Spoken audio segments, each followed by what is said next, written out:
අද අපි මේ වීඩියෝ එකෙන් කතා කරන්න යන්නේ Apple iPhone 11 Pro එක සම්බන්ධව. ඉතින් මේ දවස්වල ඔයා මේ ෆෝන් එක ගන්න හිතාගෙන ඉන්නවා නම් එහෙම අදගෙන අපේ වීඩියෝ එක ඔයාට ගොඩක් වැදගත් වෙයි. මොකද අපි මේ වීඩියෝ එකෙන් මේ ෆෝන් එක මේ අවුරුද්දට සහ තව අවුරුදු කීයක් පාවිච්චි කරන්න පුළුවන්ද? මේකට තාම අප්ඩේට්ස් එනවද? මේකෙන් ගේම්ස් ප්ලේ කරන්න පුළුවන්ද? මේකේ කැමරා පර්ෆෝමන්ස් කොහොමද? මේකේ බැටරි එක මොන වගේද තියෙන්නේ? මේ වගේ මේ ෆෝන් එක සම්බන්ධයෙන් කතා කරන්න තියෙන හැම දෙයක්ම වගේ මේ වීඩියෝ එකෙන් අද කතා කරනවා. ඒ නිසා වීඩියෝ එක අවසාන දෙකට දුන්නොත් ඔයාලට මේ ෆෝන් එක ගැන හොඳ අයිඩියා එකක් ගන්න පුළුවන් වෙනවා. ඉතින් වැඩි කතා නැතුව අපි යමු වීඩියෝ එකට. ඉතින් මේ channel එකට කරන උදව්වක් විදිහට මේ වීඩියෝ එකට like එකක් දාන්න. එතකොට තමයි මේ වීඩියෝ එක තවත් කෙනෙකුට reach වෙන්නේ. ඉතින් ඒ දේවල් මතක් කරා වගේම ටග් ගාලා අපි පටන් ගමු වීඩියෝ එක. ඉතින් මෙන්න මේ Apple iPhone 11 Pro එක සම්බන්ධයෙන් කතා කරත් මෙන්න මේ ෆෝන් එක 2019 රිලීස් වුණ ෆෝන් එකක්. ඒ කියන්නේ 2019 අවුරුද්දේ Apple ලගෙන් ආපු flagship series එකේ ස්මාර්ට්ෆෝන් එකක් තමයි මේ Apple iPhone 11 Pro එක කියන්නේ. ඉතින් මේ ෆෝන් එක Apple ලගේ ස්පෙෂල් ෆෝන් එකක් කියලා අපිට කියන්න පුළුවන්. මොකද මේ ෆෝන් එක තමයි Apple history එකේ පළවෙනියටම triple camera setup එකක් ආපු පළවෙනි iPhone එක.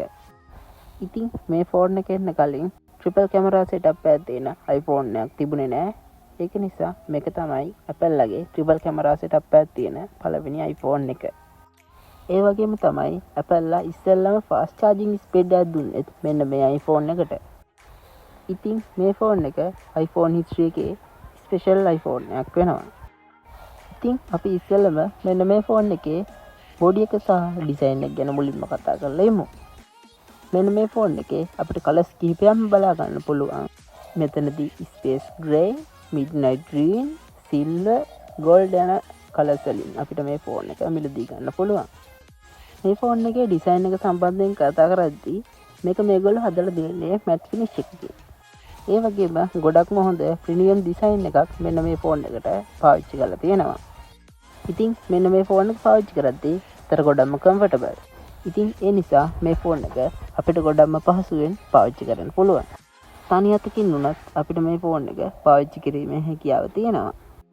ඉතින් මේ ෆෝන් එකේ ප්‍රොටෙක්ෂන් සම්බන්ධව කතා කළොත් glass back එකක් එක්ක glass display එකක් අපිට බලා ගන්න පුළුවන්. මෙතනදී Corning Gorilla Glass වලින් තමයි ආරක්ෂා කරලා තියෙන්නේ. ඒ වගේම stainless steel frame එකකුත් මේගොල්ලෝ මේ ෆෝන් එකට පාවිච්චි කරලා තියෙනවා. මේ frame එක aluminium frame එකට වඩා ගොඩක් හොඳයි. IP68 water and rust resistant පහසුකමත් මේ ෆෝන් එකට හම්බෙලා තියෙනවා. ඉතින් ඇත්තටම comfortable ෆෝන් එකක් කියන්න පුළුවන් මේ ෆෝන් එක. RAM 200ක්වත් බර නැහැ. මේ ෆෝන් එකේ තියෙන RAM 188ක් වගේ. ඉතින් ඒක නිසා ගොඩක් පහසුවෙන් අපිට මේ ෆෝන් එක පාවිච්චි කිරීමේ හැකියාව තියෙනවා. ඉතින් මේකේ ඩිස්ප්ලේ එක සම්බන්ධව කතා කළොත් මේකේ තියෙන්නේ 5.8ක Super Retina OLED පැනල් එකක්. ඒ වගේම අපිට මේ ඩිස්ප්ලේ එකේ HDR10 බලා ගන්න පුළුවන් වෙනවා. ඒ වගේම Dolby Vision බලා ගන්න පුළුවන් වෙනවා. ඉතින් ඒ වගේම 1200ක peak brightness level එකකුත් අපිට බලා ගන්න පුළුවන් වෙනවා. ඉතින් මේ ෆෝන් එකේ brightness level එක ඉතාමත් හොඳයි. ඉතින් අපිට මේ ෆෝන් එක තදවුවක් තියෙන වෙලාවක පාවිච්චි කරත් හොඳට details පැහැදිලිව අපිට බලා ගන්න පුළුවන්. ඉතින් මේ වගේම තමයි අපිට මේ ස්මාර්ට්ෆෝන් එකේ full HD පහසුකමක් බලා ගන්න පුළුවන් වෙනවා. ඉතින් මේ ෆෝන් එකේ ඩිස්ප්ලේ එකේ තියෙන අඩුපාඩුව තමයි මේකට එන්නේ 60Hz පැනල් එකක්. මේකට 120Hz වගේ ආවනම් මේ ඩිස්ප්ලේ එකේ තවත් performance බලා ගන්න තිබුණා. iPhone X එකේදී ආපු notch එක තමයි මෙන්න මේ ෆෝන් එකට පාවිච්චි කරලා තියෙන්නේ. ඉතින් 11 එකේ ඩිස්ප්ලේ එකත් එක්ක කම්පෙයාර් කරද්දී මේ ඩිස්ප්ලේ එක ඉතාමත් හොඳ මට්ටමේ තියෙනවා අපිට බලා ගන්න පුළුවන්. මේ ෆෝන් එක රිලීස් වෙද්දී ආවේ iOS 13. ඒත් මේ වෙනකොට latest OS එක වෙන iOS 26 මේ ෆෝන් එකට install කිරීමේ හැකියාවක් තියෙනවා. iOS 26 පවා මේ ෆෝන් එකේ ස්මූත්ව රන් වෙනවා. ඉතින් තවදුරටත් අපිට මේ ෆෝන් එකට අප්ඩේට් එවි කියලා හිතන්න බෑ. නමුත් security update තව අවුරුදු 2-3ක් අපිට බලා ගන්න පුළුවන් වෙයි. ඉතින් අප්ඩේට් ආවේ නැහැ කියලා මේ ෆෝන් එක තව අවුරුදු 3-4ක් අපිට කිසිම අවුලක් නැතුව පාවිච්චි කිරීමේ හැකියාව තියෙනවා.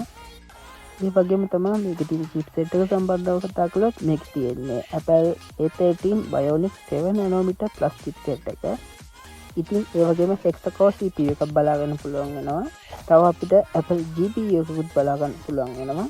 ඉතින් මේ ෆෝන් එකේ තියෙන performance සම්බන්ධයෙන් කතා කරද්දී මේ වෙනකොට App Store එකේ තියෙන ඕනම game එකක් smoothly අපිට play කරගෙන ඉන්න හැකියාව තියෙනවා.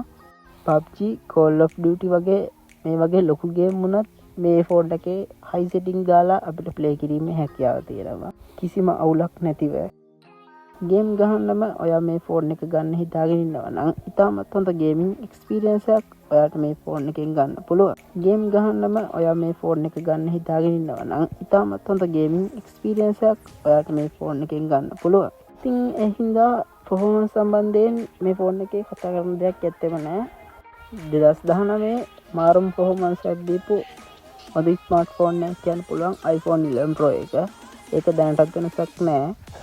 ඉතින් දැන් එන ෆෝන් එකක් කරට කර තරගයක් දෙන්න පුළුවන් හොඳ performance එකක් මේ ෆෝන් එකේ අපිට බලා ගන්න පුළුවන්. මේකේ RAM එක සහ storage එක ගැන කතා කළොත් මේකේ 4GB RAM එකක් එක්ක 64GB storage එකකුත් 4GB RAM එකක් එක්ක 256GB storage එකකුත් 4GB RAM එකක් එක්ක 512GB storage එකකුත් අපිට බලා ගන්න පුළුවන් වෙනවා. මේ ෆෝන් එකේ ගොඩක් හොඳ RAM customization එක අපිට බලා ගන්න පුළුවන් වෙනවා. මේ ෆෝන් එකේ විතර නෙමෙයි ඕනම Apple device එකක හොඳ RAM customization එකක් අපිට බලා ගන්න පුළුවන් වෙනවා. Android ෆෝන් එක 12GB RAM එකක් වගේම මේ ෆෝන් එක performance කරනවා. මේකේ තියෙන කැමරා එක සම්බන්ධව කතා කරද්දී අපිට මේකේ කැමරා තුනක් බලා ගන්න පුළුවන් වෙනවා. මෙතනදී මෙගාපික්සල් 12ක main කැමරාවක් අපිට බලා ගන්න පුළුවන් වෙනවා. මේකෙදී අපිට OIS පහසුකමද බලා ගන්න පුළුවන් වෙනවා. ඒ වගේම තමයි 12 මෙගාපික්සල් ටෙලිෆොටෝ ලෙන්ස් එකකුත් අපිට බලා ගන්න පුළුවන් වෙනවා. මේකෙදී අපිට OIS බලා ගන්න පුළුවන් වෙනවා. ඒ වගේම 2x optical zoom කිරීමේ හැකියාවකුත් ලැබෙනවා. ඒ වගේම 12 මෙගාපික්සල් අල්ට්‍රා වයිඩ් කැමරා එකකුත් අපිට බලා ගන්න පුළුවන් වෙනවා. මේ කැමරාවෙන් අපිට අංශක 180ක පරාසයක් කැප්චර් කිරීමේ හැකියාවද තියෙනවා. වීඩියෝ සම්බන්ධව කතා කළොත් මේක අපිට 4K 60 frames වලින් රෙකෝඩ් කිරීමේ හැකියාව තියෙනවා. ස්ටීරියෝ සවුන්ඩ් එක්ක. මේ ෆෝන් එකෙන් ගන්න ෆොටෝස් වල වීඩියෝස් වල ගොඩක්ම හොඳ ක්වොලිටි එකක් අපිට බලා ගන්න පුළුවන් වෙනවා. ඉතින් 2019 ආපු ෆෝන් එකක් වුණත් අදටත් හොඳ කැමරා එක්ස්පීරියන්ස් එකක් අපිට ගන්න පුළුවන් මේ ෆෝන් එකෙන්. ෆොටෝස් ගන්න ඒ වගේම වීඩියෝ කරන්න ඔය ෆෝන් එකක් හොයනවා නම් මම මේ ෆෝන් එක ඔයාලට රෙකමන්ඩ් කරනවා මේ යන ප්‍රයිස් රේන්ජ් එකත් එක්ක. ඉතින් මේකේ තියෙන සෙල්ෆි කැමරා එක ගැන කතා කළොත් මේකේ තියෙන්නේ මෙගාපික්සල් 12ක සෙල්ෆි කැමරා එකක්. ඉතින් මේ සෙල්ෆි කැමරාවෙනුත් 4K 60 fps දක්වා වීඩියෝ රෙකෝඩ් කිරීමේ හැකියාවද තියෙනවා. ඉතින් මේ ෆෝන් එකේ ස්පීකර් සෙටප් එක ගැන කතා කරද්දී මේකේ තියෙන්නේ ස්ටීරියෝ ස්පීකර් සෙටප් එක. ඒ වගේම තමයි 3.5mm audio port එකත් අපිට මේ ෆෝන් එකේදී බලා ගන්න හම්බෙන්නේ නැහැ. ඉතින් Apple ඒ audio port එක අයින් කරේ iPhone 7 එකේදී. මේකේ තියෙන security එක සම්බන්ධව කතා කළොත් මේකේ තියෙන්නේ Face ID පහසුකම. මේ Face ID පහසුකම දැනටත් හොඳ මට්ටමේ අපිට බලා ගන්න පුළුවන්. දැනටත් ඕනම අඳුරකදී Face ID හරහා මේ ෆෝන් එක අන්ලොක් කරගැනීමේ හැකියාව තියෙනවා. අන්තිමටම මේකේ තියෙන බැටරි එක සම්බන්ධව කතා කළොත් මේකේ තියෙන්නේ මිලිඇම්පියර් 3046ක ලිතියම් අයන් බැටරි එකක්. ඒ වගේම වයර්ලස් charging පහසුකමත් අපිට මේ ෆෝන් එකේ බලා ගන්න පුළුවන් වෙනවා. ඉතින් මේගොල්ලෝ කියලා තියෙන විදිහට අපිට මේ ෆෝන් එක කේබල් එක පාවිච්චි කරොත් පැයක් ඇතුළත 0 ඉඳලා 100ට අපිට charge කරගැනීමේ හැකියාව තියෙනවා. ඉතින් බැටරි එක සම්බන්ධව කතා කරද්දී බැටරි එක චුට්ටක් මදි වගේ දැනෙනවා. ඔයා මේ ෆෝන් එක ගන්න normal usage එකට වගේ නම් සාමාන්‍යයෙන් දවසකට එකපාරක් වගේ charge කරාම use කරගන්න පුළුවන්. නමුත් ඔයා heavy user කෙනෙක් නම් අනිවාර්යෙන් දවසට 2-3 පාරක් charge කරගන්න වෙනවා. කොහොම වුණත් ඔයා පාවිච්චි කරන විදිහට තමයි මේ ෆෝන් එකේ බැටරි වහින්නේ.